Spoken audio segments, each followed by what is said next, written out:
All right, happy Halloween, everybody. Thank you. A couple of things at the top, and we'll get right after it.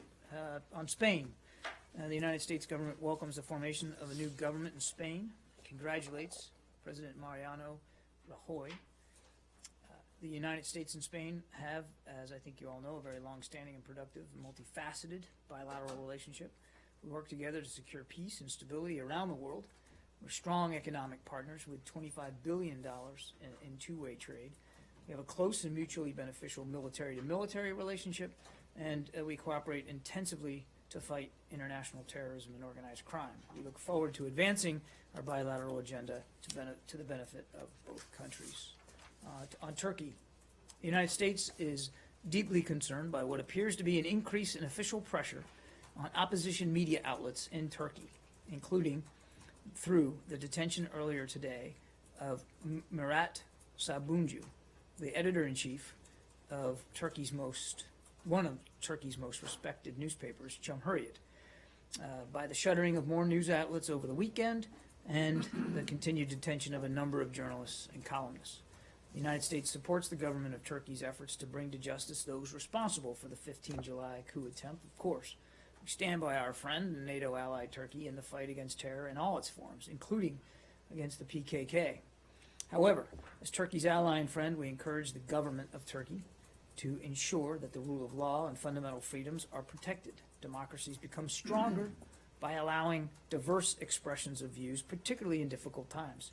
Suppressing speech and opinion and the press does not support the fight against terrorism and only encroaches on the fundamental freedoms that help ensure democracies remain strong. And with that, we'll go to you, Matt. Right. I'm sure we'll get back to Turkey, but I just want to start with the email, Secretary Clinton's email issue. On Friday, after Director Comey's letter was sent to Congress, Mark told us that you guys had no idea about it. You hadn't been contacted as far as he knew, but you would be you're ready to cooperate and however you can.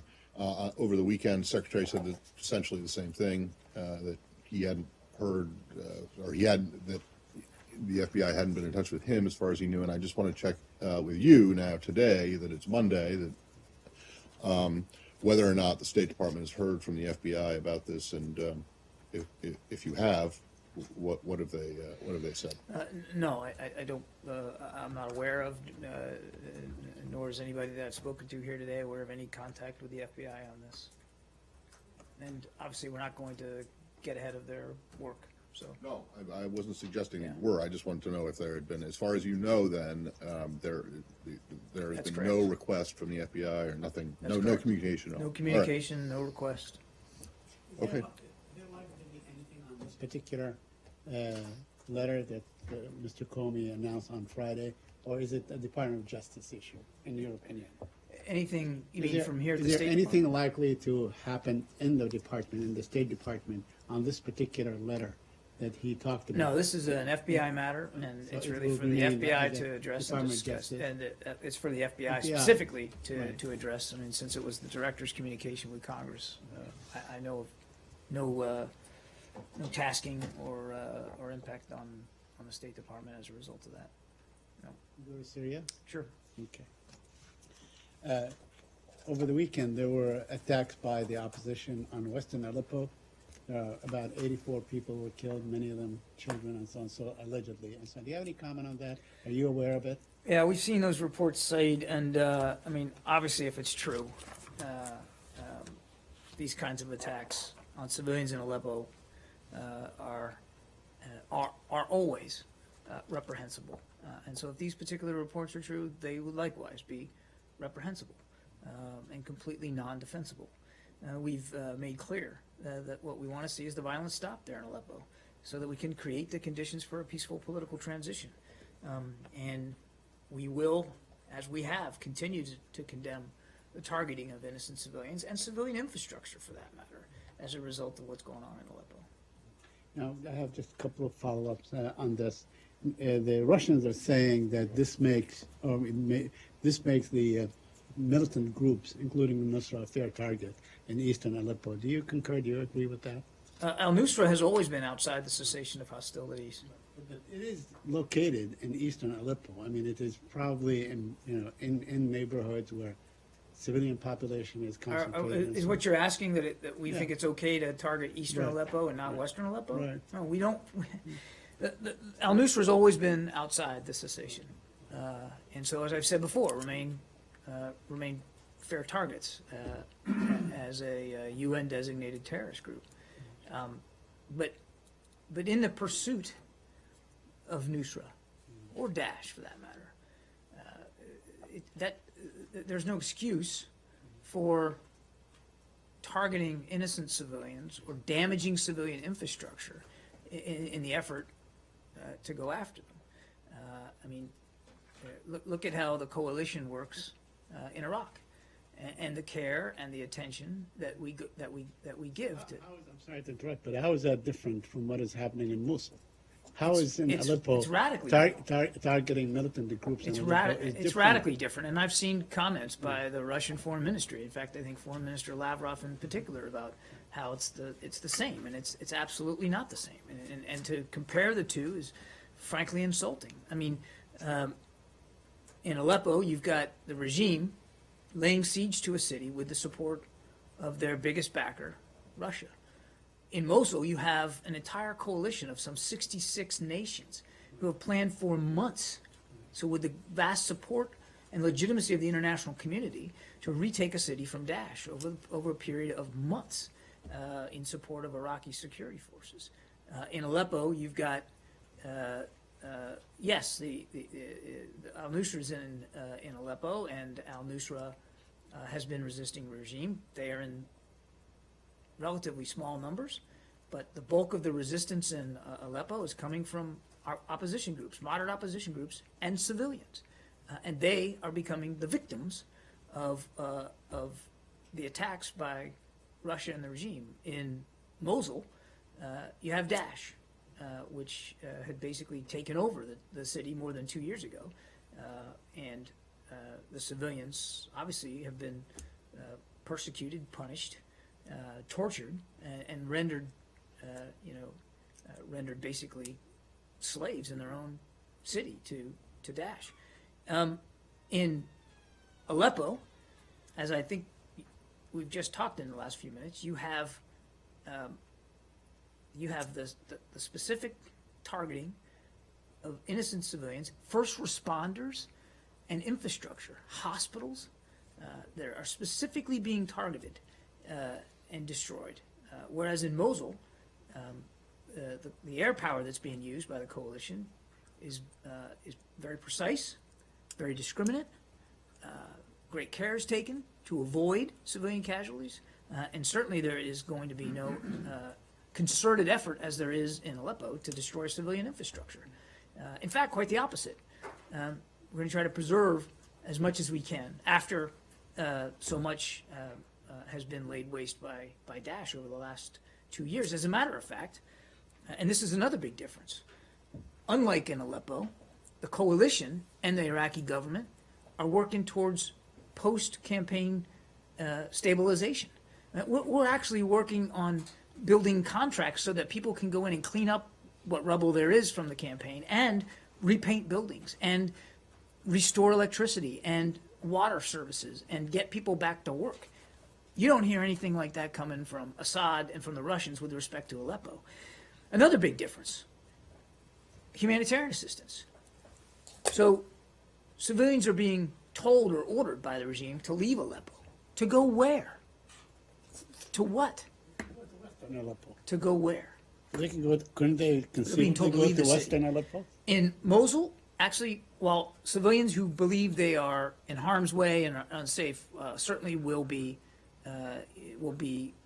their departure will be facilitated as much as possible by the Iraqi security forces. There are camps that are being set up all around northern Iraq to receive them in the tens of thousands. And there's lots of effort by the international community and by the Iraqi government to provide a place of refuge for them while fighting goes on. And, oh, by the way, the military operations that are being conducted in Mosul are being done in such a way that if they don't feel threatened, civilians can stay.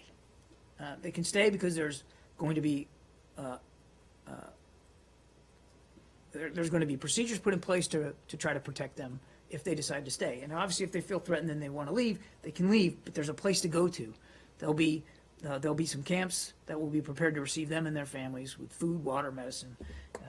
So, look, I could go on and on. The differences are vast and great, and any suggestion by the Russian government that they're this one and the same is ludicrous. And I can tell you the secretary feels exactly the same way. My last point on this, but isn't it true that at the end of the day, in both areas, you have a civilian population that is holding a civilian, that is being held under the gun by military groups that need to be dislodged from there? Well, I think in Mosul, certainly, the population of Mosul has been under the jackboot of Daesh now for about 2 years, or a little bit more. There's no question about that. In Aleppo, Nusra is present, but in relatively small numbers, we believe. And the opposition groups there are actually working on behalf of, the moderate opposition groups, working on behalf of the Syrian people, the Syrian citizens of Aleppo, to try to free them from the assault that's coming by their own government. You still have in Aleppo, you still have barrel bombs being dropped on people and hospitals, and that's not happening by any stretch in Mosul. So again, radically different situations, and again, any comparison is absolutely insulting. John, on this issue on Syria, is there any update on the talks in Geneva? I don't have anything new to add. The talks are ongoing. Yep. They are still ongoing.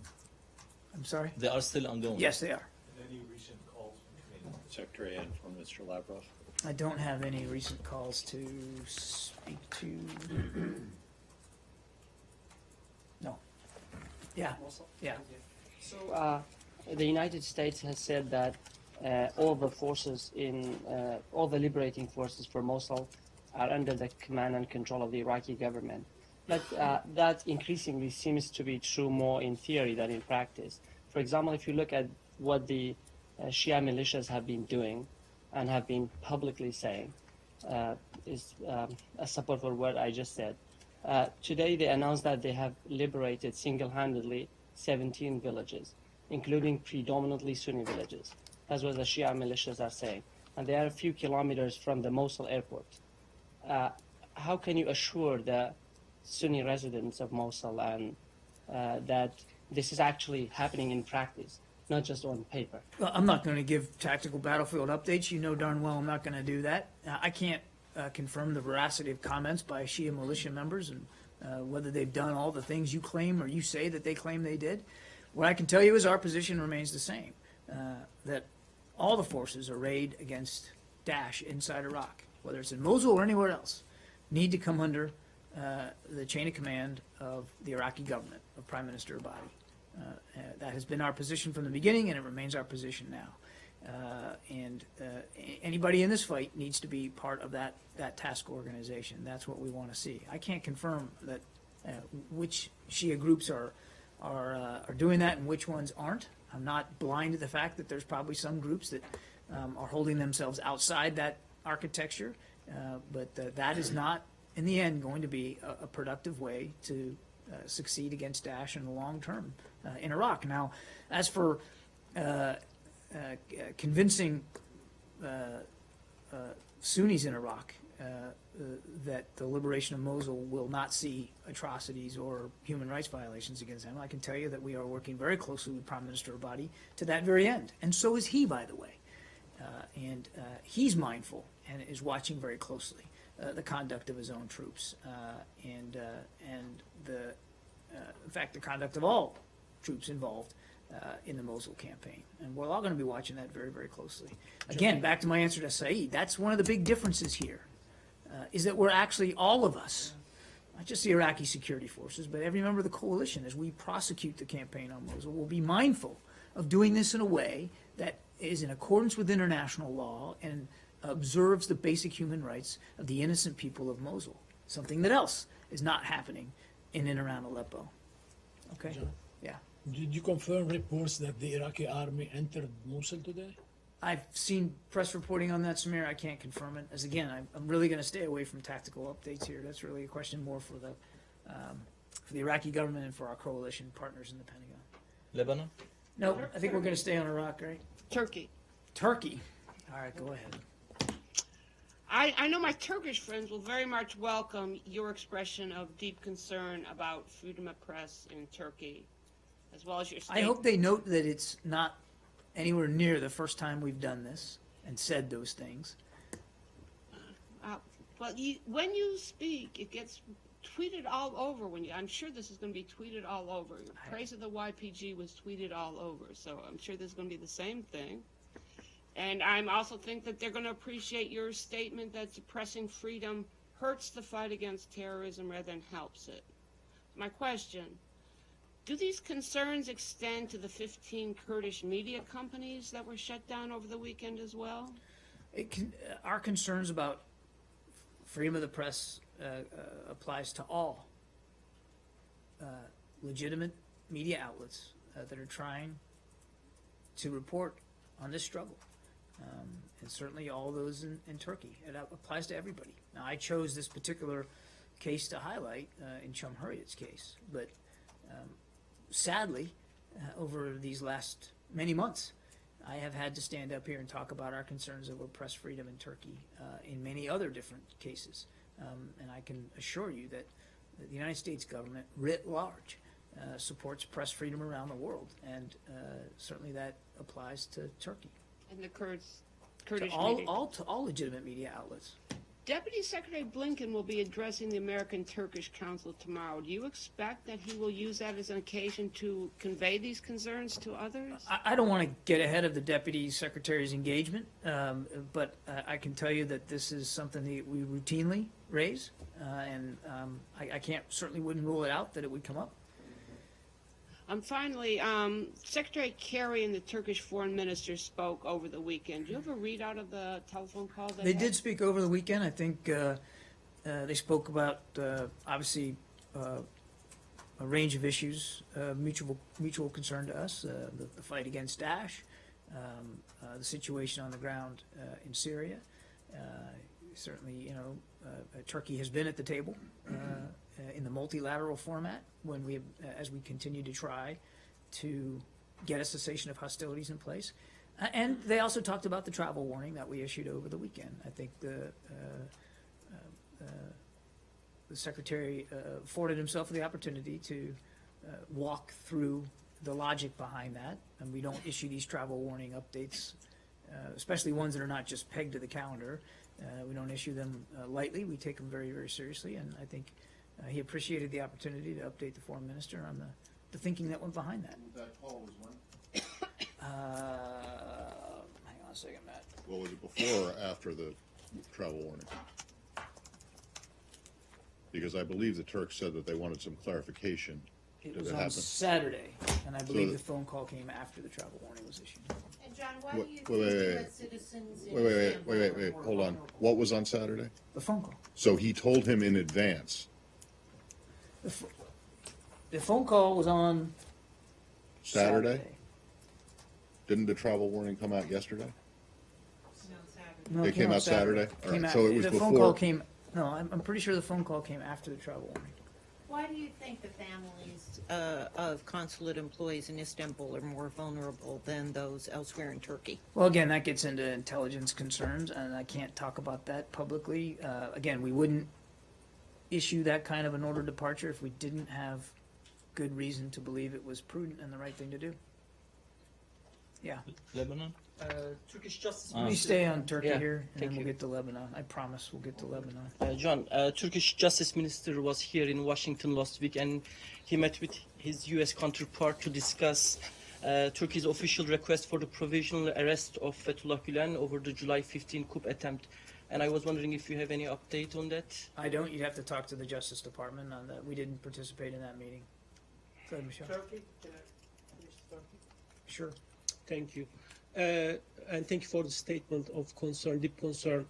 Many people are wondering whether have you tried to get any more from the Turkish government officials regarding this recent crackdown, basically 170 media organizations are shut down and over 2,500 journalists lost their jobs, and 15 of Kurdish media. Basically, there is no Kurdish media left in Turkey right now.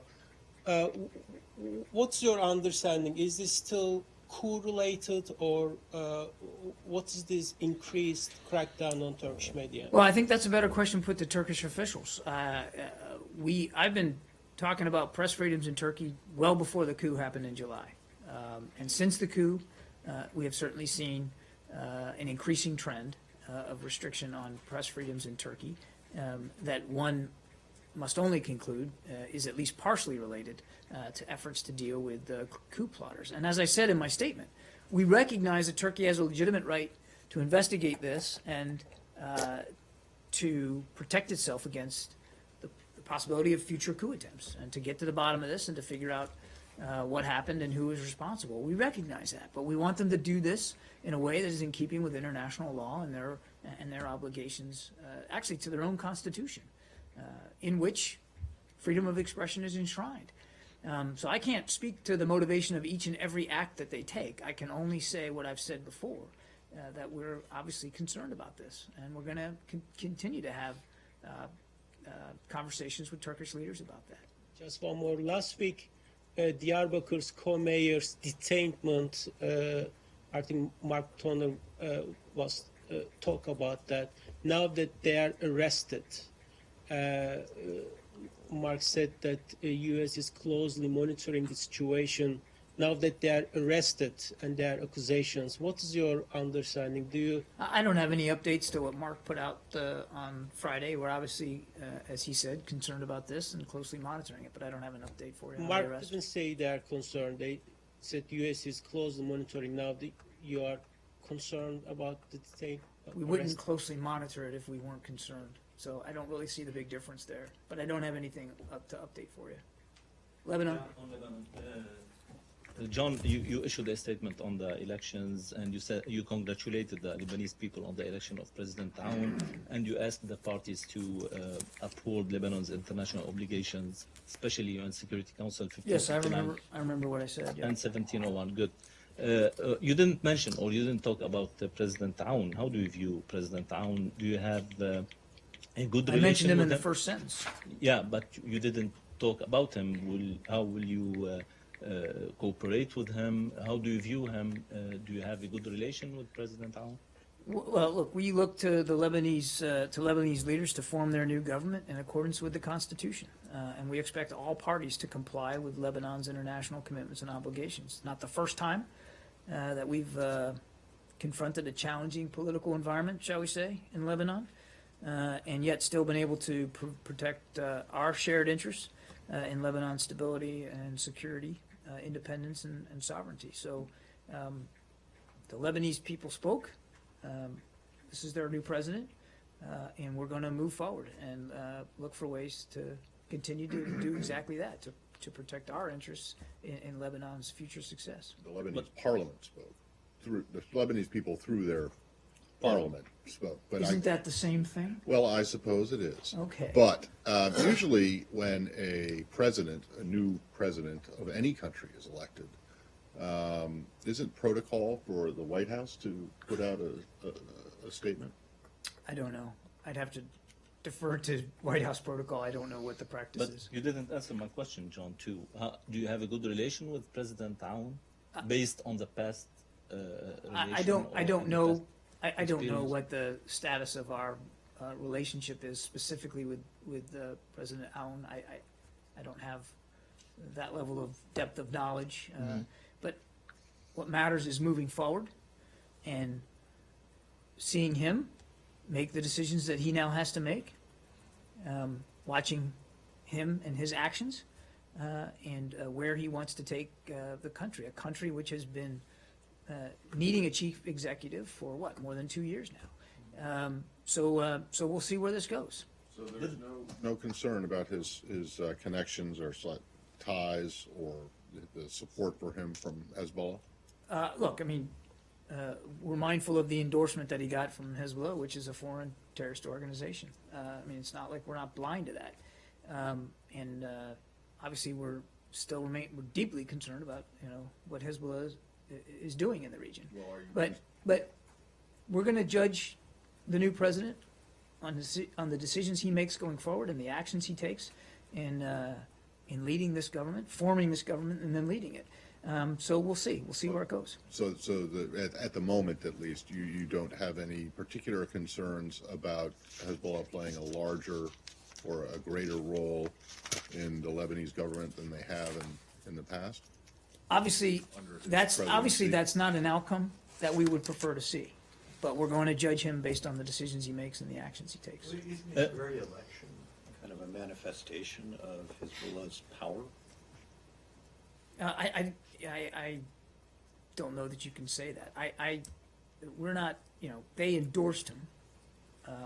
As far as I know, he's not a member of Hezbollah. And the degree to which Hezbollah will or will not try to curry favor with him or use influence him, I couldn't predict.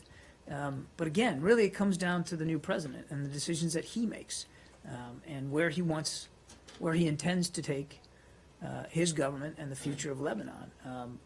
As I said at the outset, we have proven in the past, even under difficult, challenging political times in Lebanon, to be able to protect our shared interests, not just U.S. interests, but Lebanese interests in a more, or in a, to improve or to have some, to make better security and prosperity there. So we have every intention of moving forward with that goal in mind. And we'll see what the new president decides to do. Did the U.S. ambassador attend the ceremony today? I don't know. I'll have to get back to you on that. I have no idea who is in attendance or not. Okay. Did the U.S. play any role in these elections, especially in coordinating between Saudi Arabia and Iran? We don't get involved in the affecting or manipulating elections overseas. Ali Akbar Wilayati, Okay. a senior. Ever? Do you have an? Look, I'm not going back to 1776 here, guys. I'm just trying to talk about Well, this let's go question. back to like 1970, 1970. Come on, guys. Come on 1970s. now. Come on. We're not. Okay. We didn't involve Italy, ourselves in the election in 1970s. Lebanon. Can we just stay on today's news, please? Not the news from the Eisenhower Ali administration. Akbar Wilayati, a senior advisor to Ali Khamenei, has said today that the election of Mr. Aoun as Lebanon's president is a great triumph for the Islamic resistance movement in Lebanon and for Iran's allies and friends. Do you agree on that? What we hope is that this election is a win for the Lebanese people. And as I said, I'll say it again, that the direction that he takes, the leadership he decides to show, the government he forms, that'll be the real test here. I mean, this just happened, and you want a referendum from the United States on it. Let's see where he goes. Let's see the decisions he makes. Let's see what kind of leadership he intends to exude and to demonstrate. And then we can have that discussion. We are committed to seeing the Lebanese people, now that they have a chief executive, prosper, be more secure, and have a stable future for their children. That's where our focus is going to be. But isn't the election alone a testament that the fact any logjam in Lebanon cannot be broken without the consent of Hezbollah, representing a major portion of the Saeed, population? I think I addressed this with Arshad. I'm not gonna. What we believe, what we hope is that this is a win for the Lebanese people, and that's where we want our focus to be. And my last question on this. You have another one? The last one. Will the election of President Aoun affect the U.S. aid to Lebanon, especially to the Lebanese army? Well, look, I mean, on aid, as we do with any other country, we regularly assess our assistance programs to ensure that they comply with U.S. law, and we're going to do the same with Lebanon going forward. Yeah. Was Lebanon a topic of discussion between the secretary and the Saudi foreign minister last Monday? I don't have a readout of that conversation, Samir. I don't know. I don't know. Yeah. Can I go to One thing. You said that you will assess the U.S. aid to Lebanon after the elections. Do you mean? We routinely and regularly assess our assistance programs. It's not about pre-election, post-election. We do it all the time. We talked about this with respect to Saudi Arabia in the wake of the October 8th airstrike, and I told you that, yes, we were conducting a review, but we always review aid and assistance. That's no different for Lebanon. No different for Can we them. go to the Palestinian-Israeli issue Sure. very quickly? It seems that last October 9, the Israeli Foreign Ministry suggested in a meeting that relocating the Dimona settlers into another place in the West Bank is contrary to international law. Do you believe that your statement had something to do with influencing the Israeli decision on this? I don't know. I couldn't say, Could you Saeed. look into it? Because that would be a first, for the Israelis to sort of say, okay, this is against international law, and it coincided with your statement. I don't know. I couldn't speak for the motivations. All I can do is reassert our position on settlements has not changed. It would prove that you actually, when you do take a strong stand against, settlements on I some think of the it, Israeli I mean, I don't know if take- I mean, I take your point. I certainly couldn't speak to the decision-making of Israeli policy makers. We've been very clear and consistent about our position on settlements, and that's not going to change going forward. I don't know that I can take that question, because I really think that that's a question better answered by Israeli authorities. Things. The Israeli government or the Israeli ruling coalition said that they will boycott the Arab parties in the Knesset. Do you have any comment on that? Because that's really like boycotting the smaller parties and other coalitions, especially the Arab minority in Israel. Yeah, I think the only thing I would say is I'm not going to speak about internal politics. It's And then my It's really last out of my one lane. is Israel for the second time this month demolished a Bedouin village in the Negev, displacing the same families over and over again. You have any Yep. comment on that?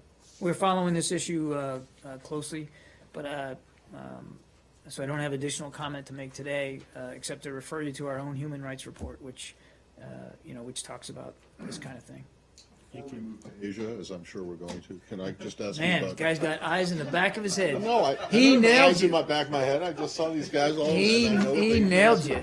You are not It's- so it's fast, not buddy. pejorative. Not so fast. I just wanted to get a regional question in before we move to Absolutely. another part of the No, world. whatever. Bahrain. Are you sure you don't want some chocolate? It May- might just improve your Maybe mood. after I have my lunch. Bahrain. Bahrain. You guys, Mark said on Friday, you guys would be sending someone to observe Nabil Rajab's trial. The hearing happened today, and then they postponed the case until December.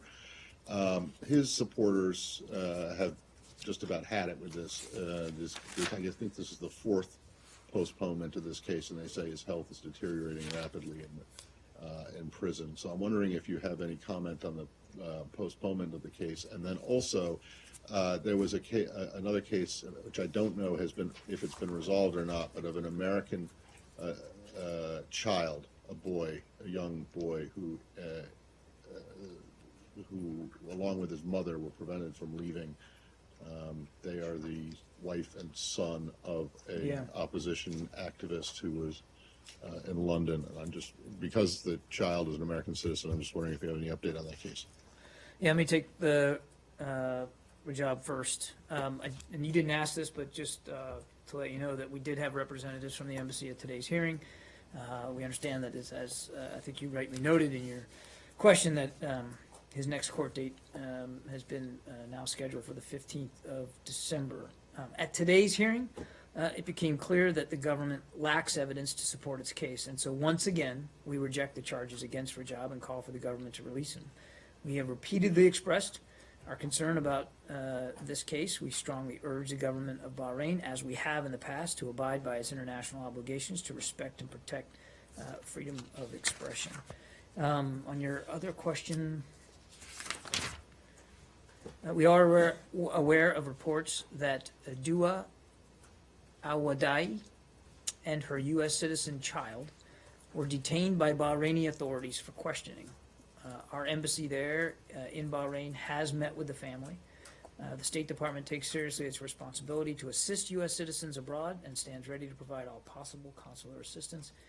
Due to privacy considerations, I can't comment more. But as far as you know, the situation has not yet been resolved? As far as I know, it is not All right. yet. And then on the first thing, I mean, so you guys have raised concerns directly to the Bahrainis today after the I do not know if postponement? those concerns were raised today after the hearing. I do know we were there. I don't know if we actually physically relayed Okay, those I will. concerns. All right, thanks. I can check on that. I mean, that's a Or I fair can question. I'll ask again tomorrow. Whatever you prefer. Well, anything to forestall this coming up again tomorrow, so I'll see if It's I not can. going away until I didn't until know. your I'm not, concerns are I wouldn't addressed. expect that it would. We're following this closely. Believe me, we want the appropriate outcome here for Mr. Rajab. But I'll see if I can find out if anybody raised it privately today. Yeah. Go back to Turkey, because I thought we were done with that. yeah, you. I mean, we were on Turkey for a long time. You were done with a statement that you are observing, following, keeping track of the developments. But is that what you want to say to the journalists on the ground there who are being, arrested, harassed?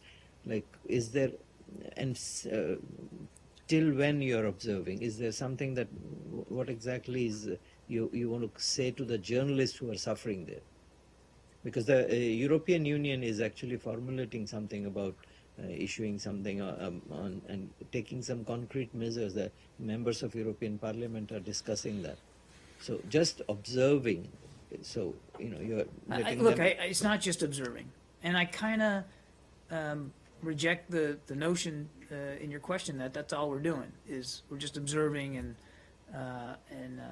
I get up here and say things from the podium, which I recognize that you might not think is significant. We believe it's very significant that we stand up here publicly, on camera and on the record, and are not afraid to talk about our concerns about press freedoms in Turkey, or anywhere else for that matter. But it's not just that.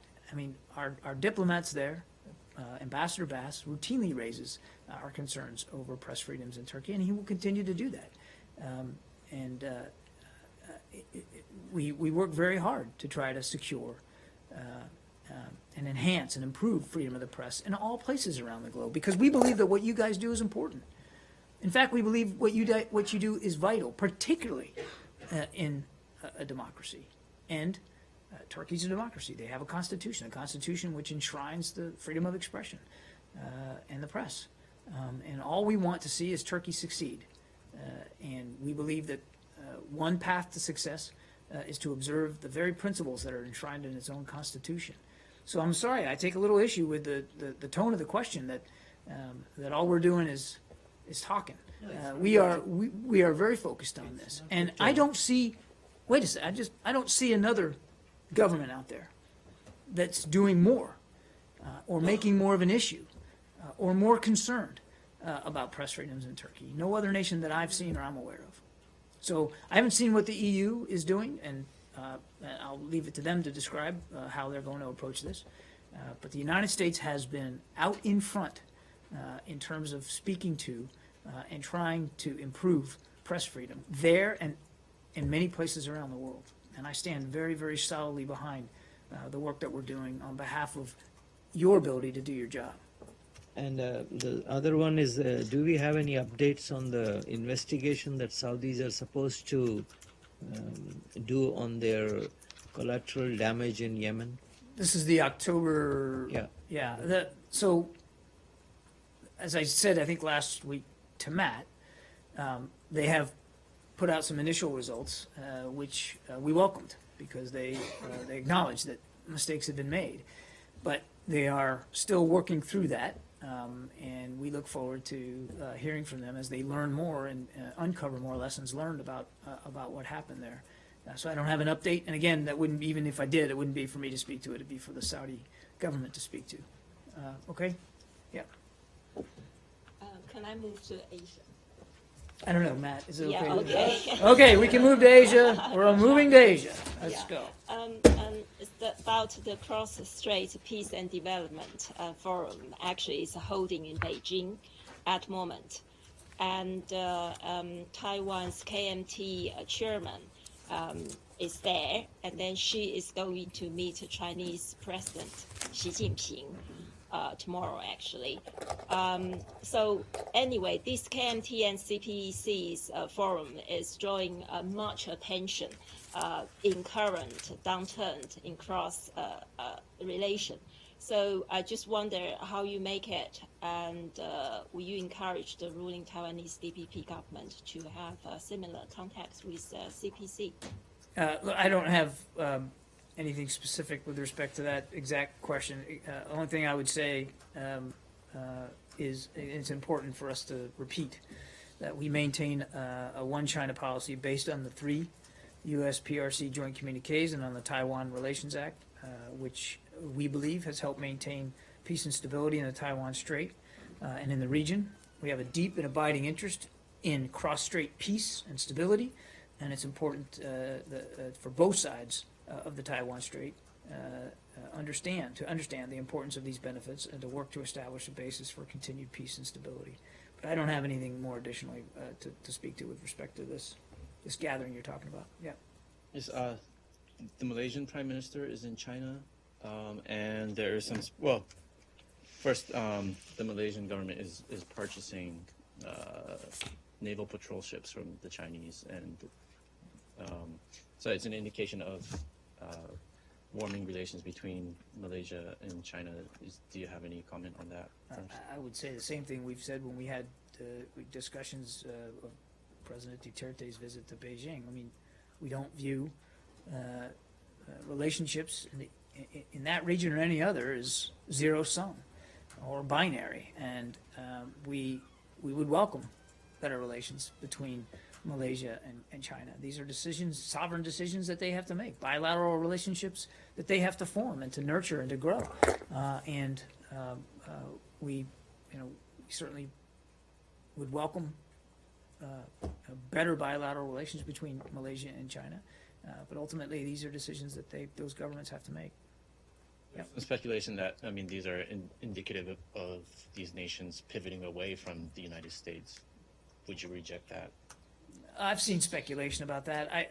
We wouldn't share that assessment at all. Look, we have put a lot of effort, energy, resources, time and attention and talent into the rebalance. We remain committed to it. It is not just about military matters or defense relationships. It's much bigger and broader than that, and we're going to stay committed to it for as long as the administration is in office. But part of the rebalance, I think this is getting a little bit lost in the discussions of it. It's not, when you ask that question, it's like you're buying the notion that the rebalance is anti-China. It's not. It's not aimed at any one nation. It's aimed at making sure that we are securing our national interests in a vital region of the world. And we do that bilaterally, and we do that multilaterally. And to the degree that other nations in the region are forming likewise close, productive, peaceful relationships with one another, be it bilateral or multilateral, whether the United States is involved or it's not involved. All that's to the good. This is a region of the world which is literally the lifeblood of the global economy, and it's going to grow more so in the next 20 to 30 years. And so the rebalance, the whole logic behind it, is to help fashion the kinds of relationships and interconnectivity that can allow that prosperity to continue unabated. And that's what we're after. So you pick the country. Today you're asking me about Malaysia. With a better relationship with China, we welcome that. And we would likewise, we would welcome any improvement of bilateral relations between nations. Obviously, there's a significant issue with North Korea, and I understand that's North Korea has isolated itself from the international community, and we want the international community to continue to put pressure on North Korea. So I'm not talking about the warming of relations with the North here, but I am speaking in general about that particular region of the Pacific realm. Okay, so nothing, no concerns here. Actually, quite the opposite. We saw those reports and we welcome them. Burma. Yeah, I'm wondering, you guys have been seeking for some time to get people into Rakhine State, and without success. And working to get people into to take a look at conditions there, the situation with the Rohingya, and you've been repeatedly denied. And I'm just wondering if there's been any if you have any update on that, and also whether you have anything new to say about your concerns there. Yeah, I don't have anything new with respect to access, but we have seen some very recent reports of alleged abuses there, and we obviously take those very, very seriously. We are urging the government to be transparent, to implement the rule of law, to respect human rights, the human rights of all Burmese people in responding to the original attacks on security officials and subsequent reports of abuses. We note that the government's decision to restore humanitarian access in some areas of northern Rakhine State, we would request that the government of Burma restore full humanitarian access to all areas and to ensure that those who need the assistance are able to get it. Okay. I got one more. quick one on that. Are the reports you're referring to the reports of the army raping Yes. women there? Yes. Okay, thank Yes. I just have one more really brief, and that's about Tom Shannon in Venezuela. He's there now, He or is. he's on his way? He's there. I spoke to him actually just before coming out to the podium. He's in Caracas. He is meeting, intends to meet with President Maduro. I don't have a time for that. He's going to meet with members of the opposition. He's going to meet with members of civil society. The whole purpose of his trip, and it's short. I think he'll be coming back middle of the week, is to encourage this dialogue process, which is just beginning to continue. Right. You know, in a nearby country, Brazil, when it was going through a political crisis and impeachment, as has been threatened in Venezuela, you guys from the podium, and I think the White House too, said repeatedly that you had confidence and faith in the Brazilians to uphold their constitution, and you had confidence that that would be respected. There were no urgent missions or special missions taken by U.S. officials to go to Brazil during that time. I'm just curious, in the case of Venezuela, which is, of course, different than that of Brazil, right? But do you not have the similar confidence for the Venezuelans to abide by and respect their constitution? Well, it's not about whether we do or don't have that level of confidence. It's about recognizing the unique challenges that Venezuela is going through right now. And you're right, there are different circumstances. It's hard to compare one to the other. We are focused on trying to see an effective dialogue between and amongst Venezuelans across the political spectrum. We believe that's a necessary step to finding remedies to the political and economic challenges that they're going through. And so, since dialogue is our desired outcome, and we believe that that's the best way forward, Ambassador Shannon is making these trips. He's having these discussions to do just that, to try to affect that dialogue. That's the approach we're taking here in Venezuela. Obviously, it remains to be seen how successful he'll be. But his visit is a direct result. The one he's on right now is a direct result of a healthy discussion that the Secretary had on the margins of the peace ceremony in Colombia with President Maduro. So it was a good discussion, almost 30 minutes long, during which the President welcomed a visit by Tom in the midst of this dialogue. So, so he's down there, and we'll see where it goes. But I mean, I think you take one nation at a time here, and this is how we believe the best approach is to get to a better outcome. Okay, thanks everybody. Happy Halloween.